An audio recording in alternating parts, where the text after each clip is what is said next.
Matamgi Manipuri Wari channel asibu tabiriba khwai pumnamakpu taram nokchari ngasi amuk lawbirasi Hui Houdongsu Nungshinabra 13 suba aroiba saruk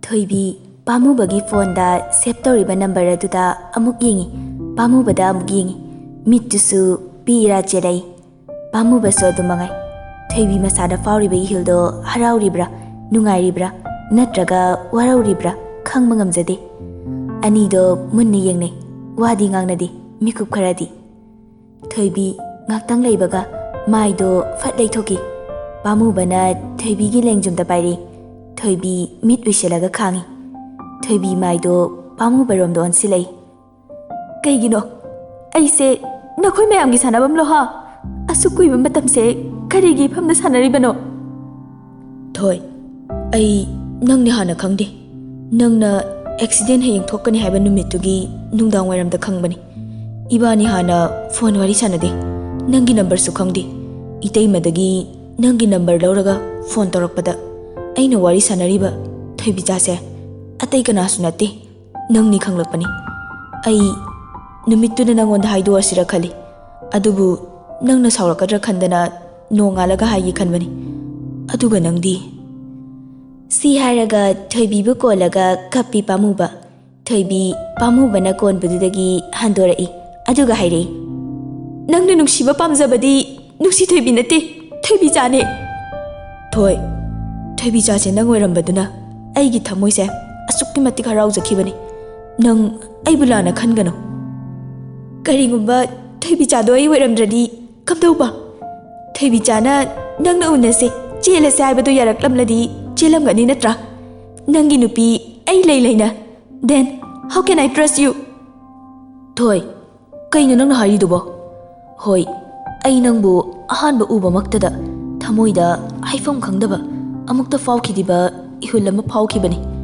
adubu aigi hanagi hainabi kharana nangna ibu lana phattana ubiki aigi bad habit kharasu yaukre Thoi aise nungshiba karino khangdabagi nungshiba mida kari tawgani kari haigani amatta khangde adubu Thoi mi khudimakse magi asengba saklon lochinaraga asengba nataba takshinaba saklon loina uthoknaramle madugi khudam haibabu nangni nangi asengba saklon di nangna hujik ulibasi sinate nangi asengba saktamdi Thoibi jane wakhal laibi masagi amadi magi family bu respect tawjabi Thoibi jabu nushirure Thoi ai Thoibi jabu nushirure mapure babu nushidраmaksu mapure babu miya mangda respect utbi Thoibi jabu aina pamjarure nushirure kaigino nangna nangi asuk phajarba saktamse lochillaga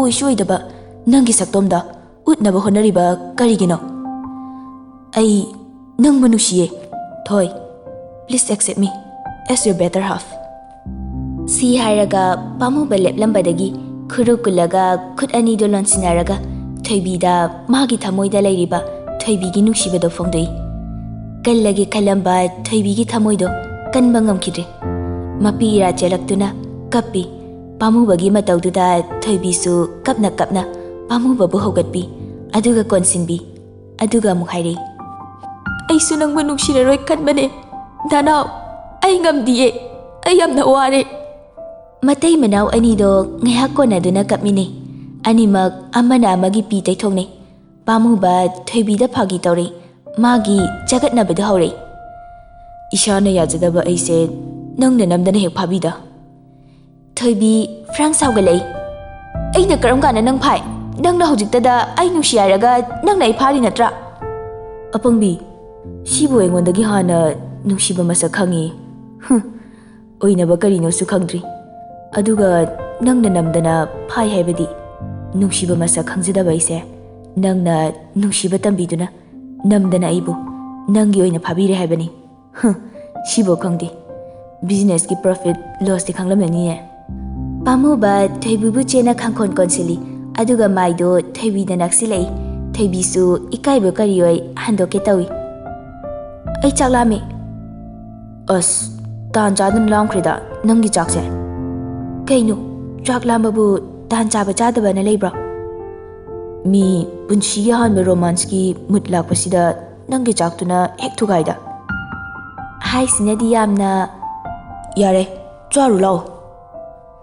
Ani do chaksang da changminakhre. Nungthil numidang wairamni. Nungsitombi macha nupi halaktabaduda phone tawrei. Hello. Hello, ibungo. Oh ima. Thoibibu kaidawre hauji pabu halaktrisibo. Ima, nacha nupido gyan tare loina ningsinglaki. Ha, aseng bairo. Wari amta sanage aibu. Ima, laidu katba changkibani. Oh, phare phare. Nungai zareda. Nang pabung lakpaga horen noi mabu khoi bachau hoi pulap laage. Oh ima. Phare adudi ima amuk thame ko. Phone hek thamkibaga thoibisu laidu katba loibaga changlei. Ima phone thomkibda ngari. Ima do haraubada loikrabani. Kaigino? Hanagi punsida halakhrena. Adu thoibi. Aine romance am tawninge ba. Pamuba thoibi ki khwangduda konsilei. Thoibi di ikaibe kariboi tawraga leithoi. Eh, chak thonguge. As, ngaikho ba. Romance kana tawningla kansida. Eh, ngaikho. Homo di churakano. Ai chak thonguge ba. Chatke tawi aduga mai fatmutki. Pamuba thoibi ki khutta yali. Thoibi, ngaikho. Ai kiba. Ai sulake chaksangda. As, iche khoi amuk thengnaraga ikayimi. Thoibi phone da light kap khatli. Lao, inverter tharake leiramo. Tale, ai sulake. Haima, angang machaga chap mane ni sidia. Tale, ai su chak thongbadu yawbigeba. Hoi, phare lao. Ani do chaksang da changminare. Chaksang he gyawbaga mai lae. Shi mai sidine. Somdana nungsitombi harauduna macheda pautami. Iche, khoi thoibido ngasai chatkibado kari ururabano khangde loi ningsinglei haye pamubana. Phareda adudi mangasi halaroi ko adudi. Iche. Hai, ngasi di mapani pali sangol jesu oi. Dahoide yaroi angangdu laurusi. Haima, ai di harauringaida aduga amta khanthawdre. Iche, kamdawne? Punsiba laaga noini chalaga lauracho. Ichi su chalusidana. Ai yaudrasu yabadubu. Ngasi su nungsibiga punsibaga khautakti chanai. Wa ngangnaba kaya ngamnadi. Punsiba su nungsibida itei mahaina kauba ngamdi. Nungsibisu adu mangai. Somdana pamubagi imungi mi khudimaksu thoibida gyan lakpasida haraunarami. Numidangi chak ising tue. Thabak loisilengaida punsibaga nungsitombiga thungle. Kari leire punsiba. Ibai, ngasi je mapani pale hana hairi. Sagol sensu oibaga aduda hayengdagi oina laasanu haidana mamaga ibani lawba lakpani. Babung, as, yani kaidawege. Sumle haurasanuba. Pamubado thoibibu chalhaningdabadagi hairi. Ibungo, tahoidine. Phatta nungthodi nungaiti. Adunani. Thoibi, chalo cho, lusilao. Thoibi su phi losinba kada changlei. Pamuba su matung inarei. Thoibi, nang chatkhinuba. Phatte hairisidi. As, nangbu sigumba oida padabada thajarise kaigino. Please, chatkhinuba. Thoibi pamubagi nakta changsilei. Aduga makhut anido pamubagi lengjumda kolaga pamubada chingtharaga laibakta nuksina chupirei. Aisu chaningdiye. Adubu sigambasina maram oiraga ibanigi tungi punsida akaiba lakhaningde. Hayeng nok henganbaga nangna tumba haugatringaida sida yaurakeba. Kaigino khangde. Thoibi, ai nang asise yam chathaningde inaktagi. Asigumba ihulse amuktasu faukidri. Nanga punsi chupa kainaradra khanbagumsu tawi. Nang adumain tawnoba ai nungairaruye. Ado hayengana lauko. Soidana lauko. Matangi ayukni pamuba ngana thoibibu lawba lai. Ima, ai thoibibu lawba lai ni. Ha, ngallida. Ima, maga iga wari sanagdo yamle. Aduda nungsitombi noi maya nupagi wahaiduda. Ma irujaba loikrabani chak charaga halodana. Ima, chak tu kona charage.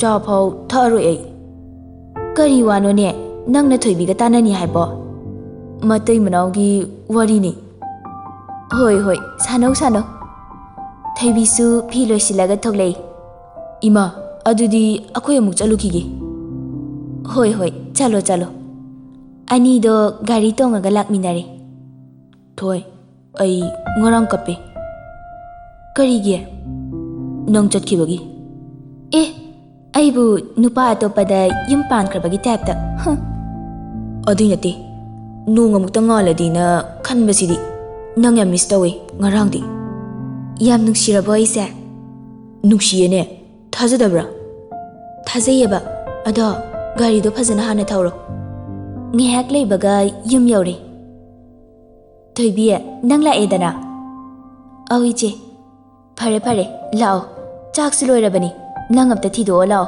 ꯑꯩ college ꯆꯠꯀꯗꯕꯅꯤ ꯊꯦꯡꯈ꯭ꯔꯦ ꯑꯧ ꯏꯆꯦ ꯑꯁ ꯑꯩꯈꯣꯏ ꯏꯇꯩꯃꯁꯦ ꯏꯔꯥꯡ ꯀꯩꯝ ꯈꯪꯗꯦꯃꯤ ꯃꯤ romance ꯇꯧꯅꯤꯡꯗꯅ ꯑꯌꯨꯛ ꯉꯟꯇꯥ ꯆꯠꯂꯒ ꯂꯧꯔꯤꯁꯤꯗ ꯍꯩꯃꯥ ꯀꯔꯤ ꯅꯨꯄꯥꯅꯣ ꯁꯤꯕꯣ ꯌꯥꯔꯦ ꯅꯪꯁꯨ ꯑꯣꯐꯤꯁ ꯃꯇꯝ ꯑꯣꯏꯔꯦ ꯐꯤ ꯂꯣꯏꯁꯤꯜꯂꯨꯔꯣ ꯆꯠꯂꯣ ꯉꯁꯤꯁꯨ ꯑꯣꯐꯤꯁ ꯂꯥꯛꯑꯔꯣꯏ ꯍꯥꯏꯗꯣꯛꯈ꯭ꯔꯦ ꯀꯔꯤꯒꯤ ꯅꯪꯒ ꯔꯣꯃꯥꯟꯁ ꯇꯧꯅꯤꯅ ꯑꯁ ꯅꯪꯁꯤꯗꯤꯕꯀꯣ ꯊꯣꯏꯕꯤ ꯆꯥꯛ ꯇꯣꯛꯄꯒ ꯔꯣꯃꯥꯟꯁ ꯇꯧꯁꯤꯀꯣ ꯅꯪꯀꯣ ꯑꯩꯗꯤ ꯅꯨꯄꯥꯅ ꯍꯣꯃꯣ ꯆꯨꯕ ꯍꯩꯅꯗꯦ ꯍꯥꯏꯕꯅꯤꯀꯣ ꯊꯣꯏꯕꯤꯁꯨ ꯆꯥꯛꯁꯪꯗ ꯆꯪꯈ꯭ꯔꯦ ꯁꯣꯝꯗꯅ ꯄꯥꯝꯃꯨꯕ ꯃꯤꯡꯁꯦꯜꯗꯨꯗ ꯌꯦꯡꯉꯒ ꯃꯇꯣꯝꯇ ꯅꯣꯛꯏ ꯑꯩꯒꯤꯁꯨ ꯌꯦꯅꯤꯡꯊꯥ ꯂꯥꯛꯑꯦ ꯉꯁꯤꯗꯒꯤ ꯑꯁ ꯑꯃꯨꯛꯁꯨ ꯏꯀꯥꯏꯈ꯭ꯔꯦꯗ ꯑꯩꯕꯣ ꯍꯦꯔꯥ ꯏꯇꯨꯗꯕꯨ ꯀꯔꯤꯒꯤ ꯏꯀꯥꯏꯕ ꯃꯊꯟꯇ ꯃꯣꯟꯗ꯭ꯔꯪ ꯁꯥꯟꯅꯔꯤꯉꯩꯗ ꯊꯣꯏꯕꯤꯅ ꯆꯥꯛ ꯆꯥꯕꯒꯤ ꯀꯧꯕ ꯆꯪꯂꯛꯏ ꯄꯥꯝꯃꯨꯕꯅ ꯃꯇꯣꯝꯇ ꯃꯤꯡꯁꯦꯜꯗ ꯌꯦꯡꯂꯒ ꯋꯥ ꯉꯥꯡꯂꯝꯕꯗꯨ ꯎꯕꯗ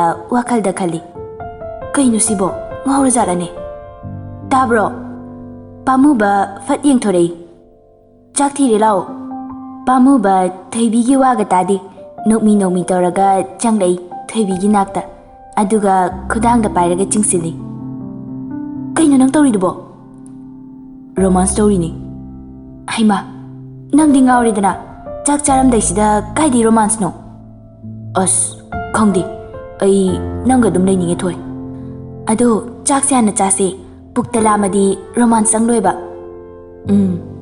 ꯅꯪ ꯁꯤꯗꯤꯕ ꯀꯣꯂꯦꯖ ꯆꯠꯂꯝꯗꯥꯏ ꯌꯧꯔꯗꯨꯅ ꯔꯥꯖꯁ꯭ꯔꯤꯁꯨ ꯆꯥꯛ ꯆꯥꯕ ꯂꯣꯏꯕꯒ ꯆꯠꯈ꯭ꯔꯦ ꯊꯣꯏꯕꯤꯁꯨ ꯋꯥꯏꯔꯝ ꯂꯣꯏꯁꯤꯜꯂꯤ ꯄꯥꯝꯃꯨꯕ ꯊꯣꯏꯕꯤꯒꯤ ナꯛꯇ ꯆꯪꯂꯛꯏ ꯀꯔꯤ ꯇꯧꯔꯛꯎꯒꯦ ꯊꯣꯏ ꯀꯩꯒꯤꯅꯣ ꯅꯪ ꯀꯥꯗ ꯊꯨꯅ ꯂꯥꯛꯑꯣꯕ ꯑꯩꯅ ꯀꯔꯤ ꯍꯥꯏ ꯀꯦꯁꯤꯜꯂꯛꯀꯅꯣ ꯍꯩꯅꯗꯦꯕ ꯂꯣꯏꯗꯣꯔꯦ ꯊꯃꯣꯏ ꯄꯥꯟꯗꯕꯤ ꯅꯪ ꯂꯩꯍꯧꯔꯣ ꯑꯩ ꯆꯠꯂꯦ ꯑꯩꯅ ꯇꯧꯔꯤꯕ ꯏꯔꯥꯡꯁꯦ ꯁꯨꯡꯈꯪ ꯈꯪꯗꯦꯕ ꯊꯣꯏꯕꯤ ꯃꯊꯃꯣꯏꯗ ꯅꯣꯛꯆꯩ ꯊꯕꯛ ꯂꯣꯏꯕꯒ ꯊꯣꯏꯕꯤꯁꯨ ꯀꯥꯗ ꯑꯃꯨꯛ ꯆꯪꯂꯛꯏ ꯀꯣꯌꯦꯡ ꯌꯦꯡꯉꯤ ꯄꯥꯝꯃꯨꯕ ꯂꯩꯕ ꯎꯗꯕꯗꯨꯗ ꯇꯥꯕ꯭ꯔꯣ ꯀꯥꯏ ꯂꯩꯒꯦ ꯌꯥ ꯏꯃꯥ ꯈꯪꯉꯤꯅꯦ ꯇꯨꯡꯂꯣꯝꯗꯒꯤ ꯄꯥꯝꯃꯨꯕꯅ ꯀꯣꯜꯂꯛꯏ ꯊꯣꯏ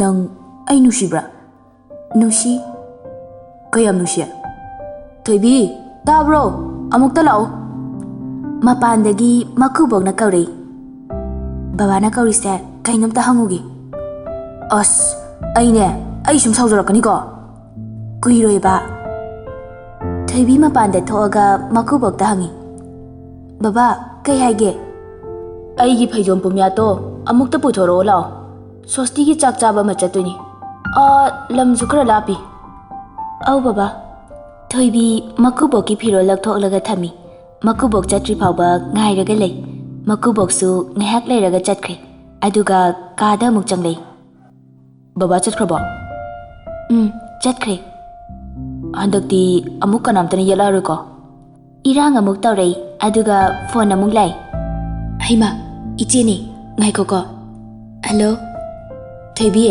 ꯅꯪ ꯏꯕꯨꯡꯉꯣꯗꯣ ꯑꯝꯇ ꯂꯧꯕꯤꯔꯨꯆꯣ ꯃꯣꯏ ꯚꯦꯟ ꯗ꯭ꯔꯥꯏꯚꯔꯗꯣ ꯉꯁꯤꯗꯤ ꯊꯕꯛ ꯑꯃ ꯆꯠꯇ ꯌꯥꯗꯗꯅ ꯆꯠꯂꯦꯅ ꯐꯣꯟ ꯇꯧꯔꯛꯑꯝꯃꯤ ꯑꯧ ꯏꯆꯦ ꯀꯩ ꯍꯥꯏꯔꯛꯏꯅꯣ ꯑꯕꯨꯡꯉꯣꯗꯣ ꯁ꯭ꯀꯨꯜꯗꯒꯤ ꯑꯝꯇ ꯂꯧꯕꯤꯔꯣꯅ ꯍꯥꯏꯔꯛꯄꯅꯤ ꯃꯣꯏ ꯚꯦꯟ ꯗ꯭ꯔꯥꯏꯚꯔꯗꯣ ꯊꯕꯛ ꯑꯃ ꯆꯠꯈ꯭ꯔꯦꯅ ꯍꯥꯏꯔꯛꯏ ꯑꯩ ꯁꯥꯎꯅꯤꯡꯂꯛꯑꯦꯀꯣ ꯑꯁ ꯑꯉꯥꯡꯗꯣ ꯃꯇꯣꯝꯇ ꯅꯨꯡꯉꯥꯏꯔꯔꯣꯏ ꯑꯝꯇ ꯆꯠꯂꯨꯒꯦꯕ ꯄꯥꯝꯃꯨꯕ ꯀꯦꯝ ꯈꯨꯝꯗꯅ ꯐꯃꯨꯡꯗ ꯆꯪꯈ꯭ꯔꯦ ꯑꯃꯨꯛ ꯊꯣꯏꯕꯤꯁꯨ ꯐꯤ ꯂꯣꯏꯁꯤꯜꯂꯒ ꯑꯉꯥꯡ ꯂꯧꯕ ꯆꯠꯈ꯭ꯔꯦ Asumna ama natraga ama adum tauduna adum yele numituma.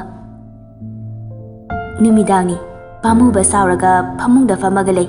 Thoibisu imungi thabak loisilaga changlei. Kaidaurage?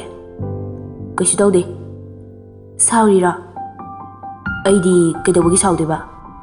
Thoibisu khangde pamuba saure haiba. Danao seba sauranoba nupanabu saunabra. Yare pairakanu. Thoibi pamubagi khutto tapna pairei. Aduga jongliba mihun mapaduda thami. Da sauranoba please. Ichi koina haiba indradi nungai kiroiba. Ai khange nang naibu nusi haiba. Aisu nangbu nusi. Seba sauranoba. Si hairaga pamubabu manakta chingsili. Matang asida tangkak naina hapsariba Rajluxmi Khumanna iba wari Hui Houdongsu Nungshinabra hairiba wari asi loizari. Tabiriba pumnamakpu amuka hana thagatpa phongdokchari. Mathang wari ama amuk puduna lakjage. Mayam punna mikuptu fawba ngaiminarasi. Once again, thank you all.